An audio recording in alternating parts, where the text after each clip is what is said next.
We're still looking at banking and the customer experience.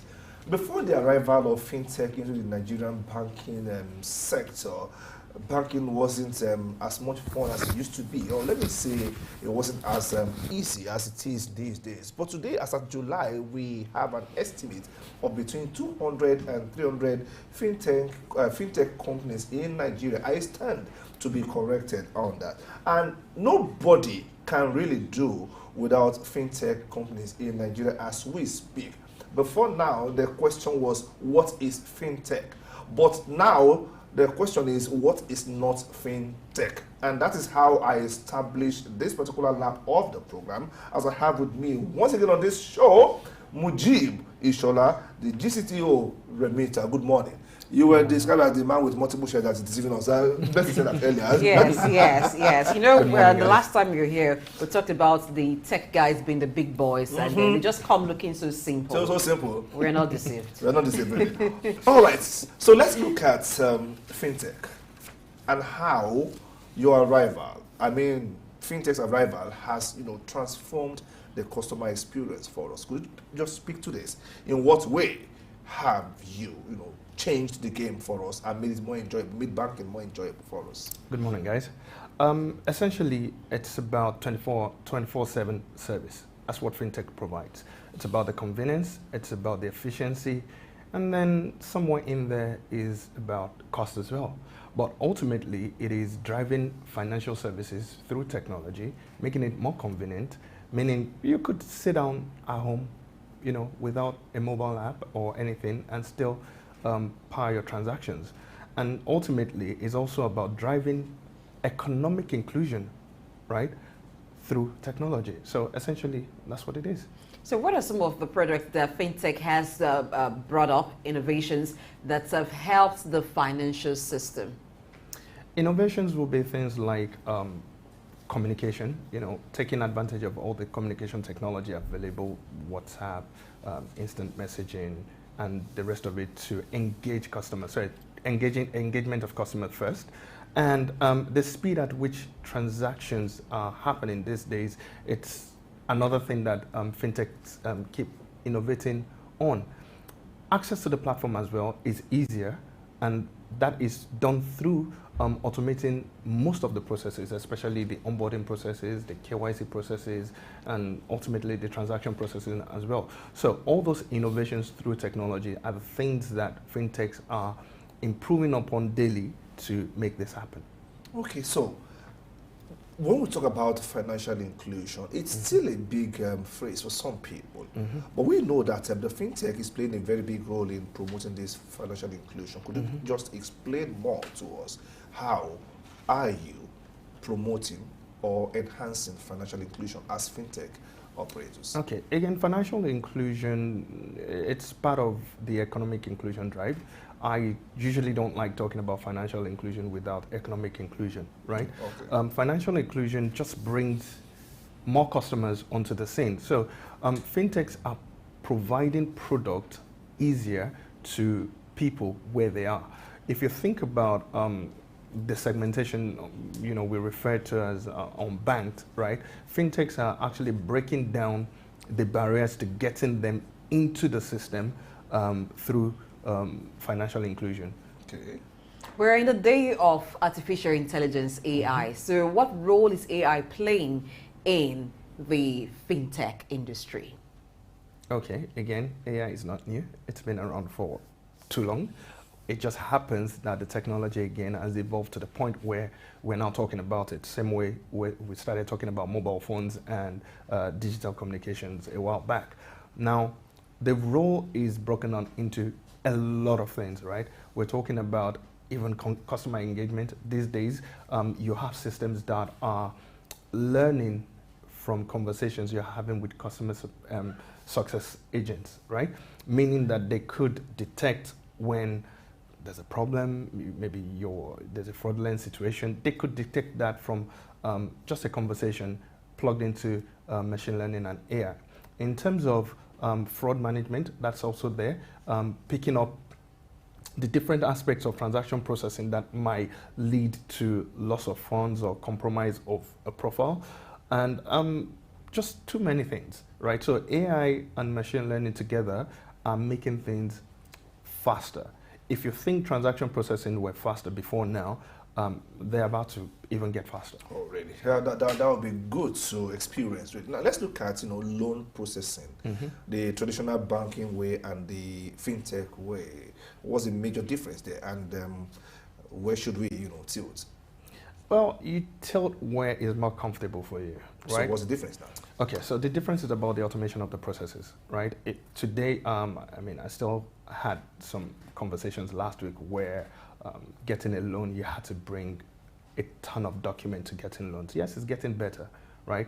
But think of it as automating all the process from customers discovering the loan product, to customer acquisition, to scoring, underwriting, disbursing, collection, and a whole other things that happens within the loan space. So automating of those processes is number one key difference. And aside from that, again, customers discovering this product, sometimes, you have to go somewhere, talk to somebody, then the whole process is long. And usually anybody looking for a loan, especially where loans are more impactful, are the micro lending, which means that people are using this money either to solve immediate problems or trade, which contributes to the economic inclusion I've been talking about. So automating the processes, right, so that customers can discover this product and get access to them where eligible faster is the key difference. All right, with fintech, it's more about automated processes. But in resolving real-time issues, maybe dispute resolutions, or even providing certain products, is there a need to provide that personal interface for the customers as we see in the conventional banking system? That's what fintech thrives on. Providing tailor-made solutions to customers. Now, dispute, if I say define dispute, right, we'll have 1,001 definitions for it, right? But there's just one. Dispute is a transaction that has not either gotten to its destination or has a problem that you need resolving. In terms of resolution, 1,001 things happen in between those processes. Yes, we've automated a lot of them, but imagine somebody calling a bank and say, hey, the money I tried to transfer didn't get to the beneficiary, and they automatically give you the money back without checking anything, without going through any processes to confirm and, get confirmation that actually there's actually a problem. There will be chaos everywhere. So there's need for interface, but those interface is what fintechs thrive on. If you go on any fintech platform these days, you could have a conversation, right, using chat. That's an interface. If it's just that we need to get to the point where we begin trusting the system more, and that's on both sides, fintech providers and the customers as well. The conversation you're going to have on a chat is not going to be different to the conversation you're going to have to the human. The only difference is that empathy doesn't come through in chat, and usually that goes a long way, but that is equally getting better, right? So there's a need for interfaces, and that's what fintechs strive on by creating dedicated solutions for customers. I, for one, would tell you that some people are missing those smiles that real bankers provide when we enter the banking hall. I must say that, and there is no equivalence for those heartwarming smiles that we have when we enter a banking hall, even in the fintech space now. No emoji has been able to replicate the smile. Even the smiles are fake on them. On that, that's just that. But then let's look at fintech and the investment opportunities. You are trying, when I say you, I mean fintech operators, okay, you're trying to democratize these investment, platforms. Can you speak to this? How easy are you making it happen? More people are able to invest now. What are you doing right that maybe traditional banks didn't get so right back then, beyond automation of the process itself? Okay, so I'm going to go back a bit, right? Okay. In terms of the smiles? Oh, okay, let's go there. I'll tell you, things are changing, right? Okay. Communication is a two-way street. The receiver and the sender, right? These days, let's call it Gen Z or Gen whatever the next letter is, right? The way communication happens is different. So it's a thing of understanding your customers and communicating with them the way they would understand. Trust me, putting an emoji in a message, right, means a lot to some of the customer segment, right? Okay. And I mean, I know my dad, it doesn't matter the amount of emoji you put in the message, it doesn't want to hear it. It just wants to speak to somebody, solve his problem, and move. So with that said, different customers, different communication ways. Now, let's go back to the investment. The investment part of things, again, it is easier for customers to discover investment products through fintechs these days. It's all about discovery. And access. Traditionally, if you would want to invest, right, you either buy into company shares, and God knows how long that process takes, and even getting your money out, before now. Things are better, don't get me wrong, but when it comes to fintech and investment, it is a lot more accessible. It is faster to get in, faster to get out, and it gives the opportunity for people willing to invest to actually get access to data to make informed decisions. That is for those that are inclined not just to blind investment, but looking for the data supporting their investment. All that is available to you right now through fintech products, right? Unlike what we used to have. You could invest 100 Naira, right, in different products using different apps, right? That access is key. You don't have to worry about worry about SEC and the rest of the story that goes behind investment, right? All that has been sorted out for you because equal investment is regulated as well. Don't forget, fintech is a very highly regulated industry, right? And then you now bring in investment part of it, which even means more regulation.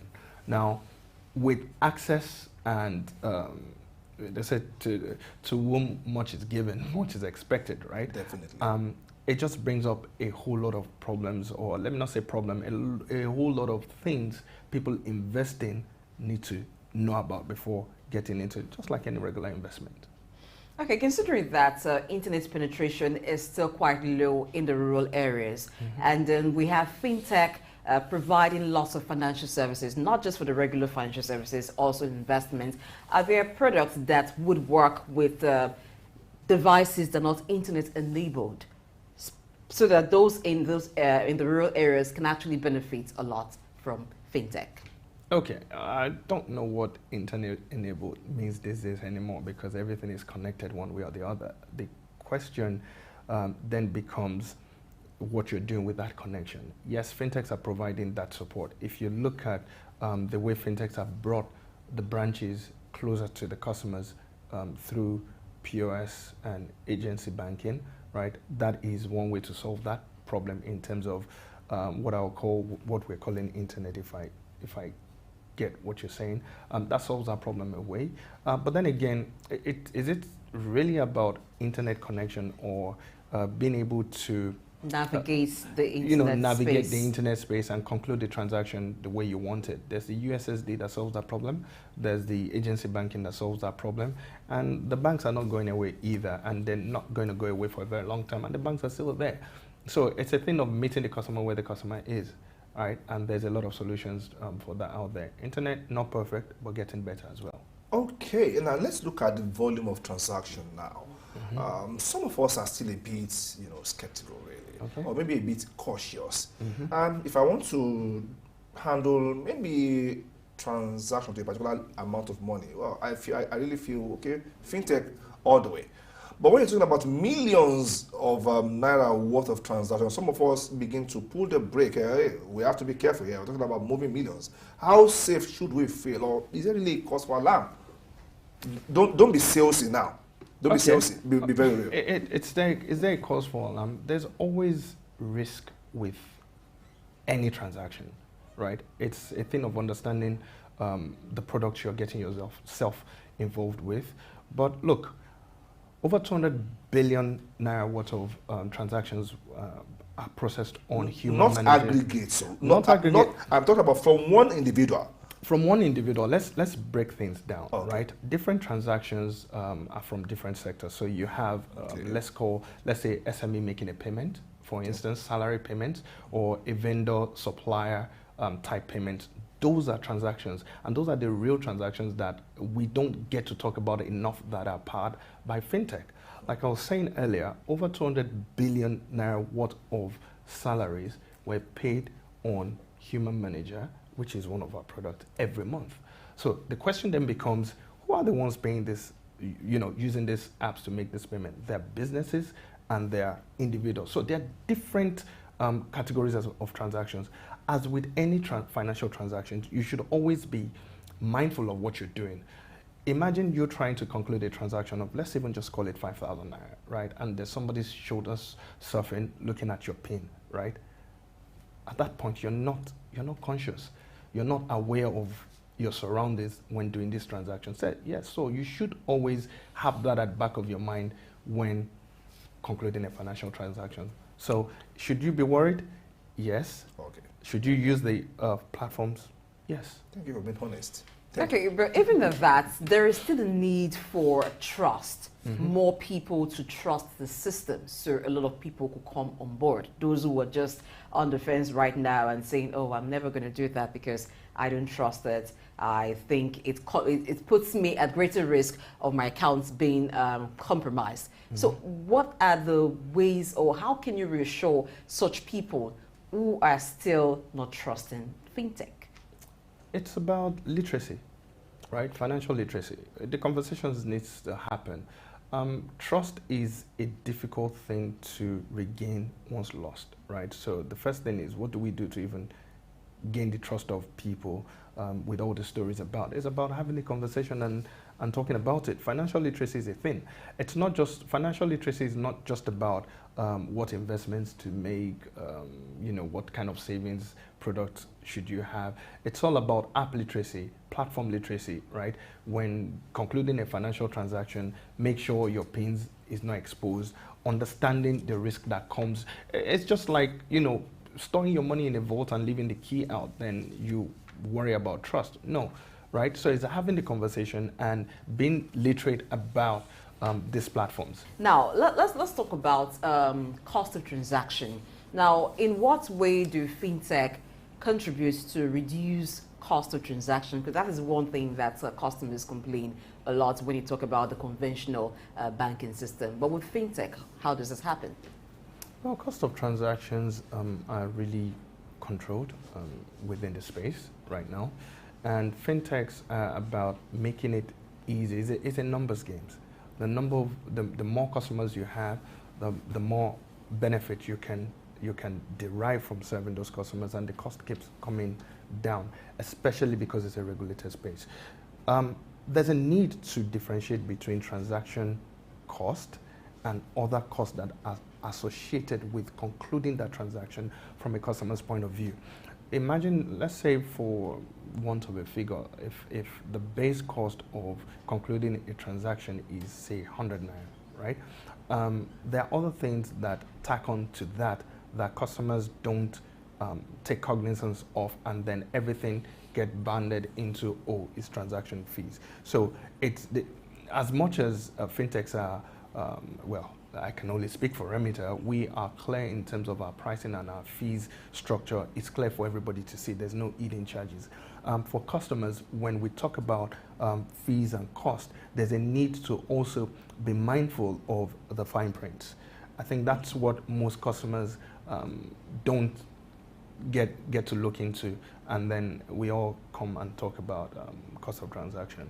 It's also good for everybody to understand that in the fintech space, cost highly regulated by the CBN. Okay, yeah, I like that. I was about asking about the place of regulation here. Do fintech companies have a say in what the CBN ends up doing with regulation? What do I mean? Sometimes at the level of NBC, for instance, in our own domain, NBC listens to us as practitioners and factors some of the things in before they come up with regulations in the better interest of all of us as practitioners. Do fintech companies have a say in shaping policy, even at that particular level of the CBN regulation? Do you? Okay, before now, yes, it was here and there. But right now, there's true collaboration, and there's always conversations going at different levels. Of course, there's always advocacy from the different groups trying to influence the government to do one thing or the other. And yes, I would say CBN more than ever are collaborating and listening to the players within the sector. Yes, they don't always do what we want. Or they won't always do it. But then again, you know, we keep advocating and ensuring the policies are right for both the players and the customers. Okay, they say the biggest room is the room for improvement. Regardless of the benefits the fintech has brought, what future developments should we expect to see regarding what we improve customer experience when it comes to financial services? Okay, AI is doing magic right now, but I think it's about process improvement from the different fintechs that would incorporate that and make things better. A lot of fintechs, especially if you're starting out, if you're coming out of university, right, you don't realize that building a fintech is a 24/7 business, especially when it comes to customer interfaces, because transactions don't stop, right? The processes behind engaging customers are changing, and they'll keep changing. A lot of them will incorporate machine learning and AI more and more. Like I said before, those systems are not new anyway. It's just that the power and the combination of data available makes this a lot easier. So we should expect some magic happening in those spaces. Okay, let's not forget your parents' body, the traditional banks, if you would allow me to say that. Maybe I have the liberty to call them your parents, really. In what areas do you think fintech companies, though you are self-sustaining in a context now, still need collaboration with traditional banks, really? Okay, so no fintech, right, is allowed to keep money, which means that... But you still domicile them inwards in the commercial banks. So everybody, before now, it was let's watch, but right now is a thing of everybody understanding their roles within the space we are in. The banks are there to store value, right? Nobody other than a bank can store value. So for the fact that you can't keep money, you would forever be in collaboration with a bank. With a bank, okay, that's a good one. All right, apart from continually being in collaboration with the bank, which still means that maybe eternally or in the very long future, the bank will still be your big partner. Are there challenges that impede the growth of fintech industry in Nigeria that still needs to be handled? Okay, so I think about the collaboration is always a speed thing, right? Fintechs, even though highly regulated, right, are not as regulated as banks, right? Fintechs want to move fast, but banks, they want to move fast, but at the same time, they're always mindful. So that speed and agility you see from fintechs is always going to be a thing with the banks. But the kind of policies and documents out there now to help to bridge the gap, if you think about the open banking initiative that is being pushed, this is going to make things a lot easier and smoother in terms of the collaboration that we're seeing. So yeah, it is what it is, right? We want to move fast because obviously the customers' demand and the customers' need keep changing day by day. But the banks equally, they want to move fast. But then again, because they are the ones responsible for keeping money, they tend to take a moment to catch up. But again, that is changing. Okay, though we have an estimate, like I said earlier on, of about 200 and 300, I said I stand to be corrected. I still want to believe that we don't have enough going by our population and our demands, our financial demands. But let's look at the ease of participation, the ease of coming in now as a player, not as a worker. What do we need? Lots of tech or lots of fund, or both?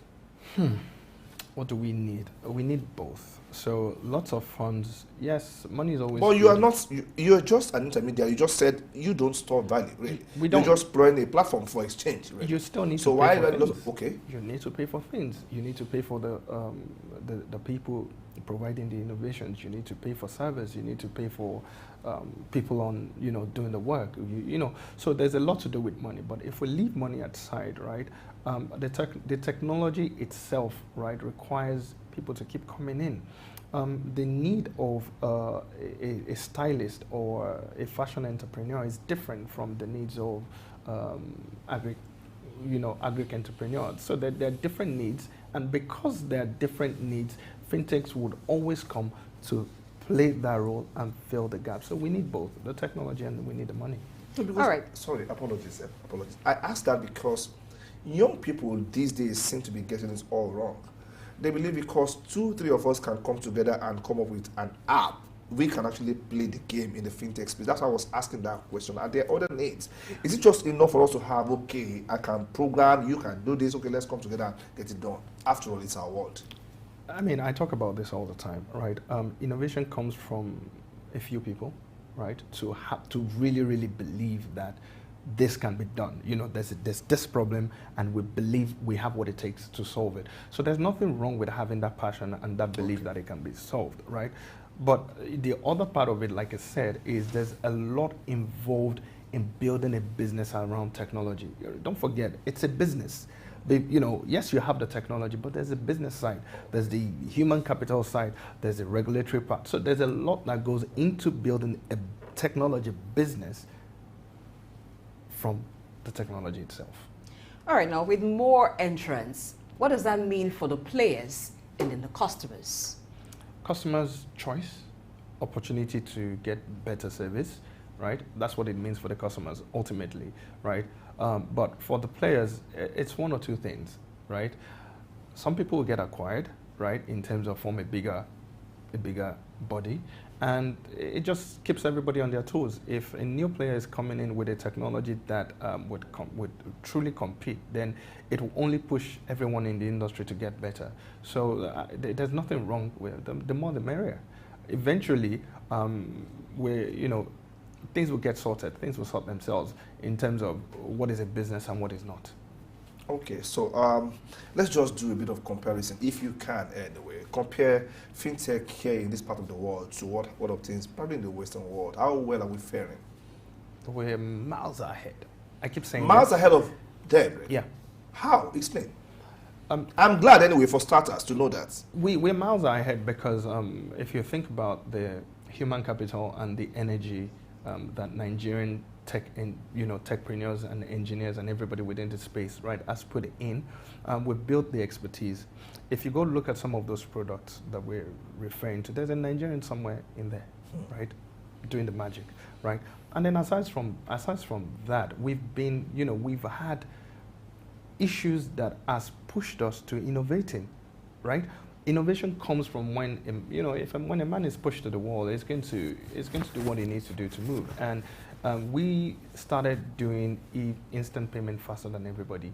The US just started their Fed now, right? Just a few months back, and we've been doing it for how long, right? So we're not even complaining about instant payment anymore. We're even talking about instant payment. I don't know if there's anything such as that. So yeah. All right. On the final notes, while you were talking about financial literacy, you mentioned app literacy, platform literacy. Could you expand that so whoever is watching could benefit from that and know what are the basics or what they need to know to help them be able to adequately navigate these platforms? Okay, so app literacy and platform literacy is about how you use these financial apps. So every financial app has basic features, right, and how to do things. App literacy is about how you keep yourself safe whilst using a financial app. Simple things as, do not give your PIN out, don't click on links you don't know in messages and things like that. So it's just about how you keep yourself safe, especially, well, maybe not yourself, but your money safe ultimately, right, when navigating these apps. So that's what it's about. All right. Thank you very much, Mujib Ishola, the GCTO for Remitta, for speaking to the place of fintech in promoting customer experience. Fintech is here to stay and it's going nowhere. And I'm glad to hear that, okay, we're doing it better than some other parts of the world. Who says we can't be first? We are first among equals.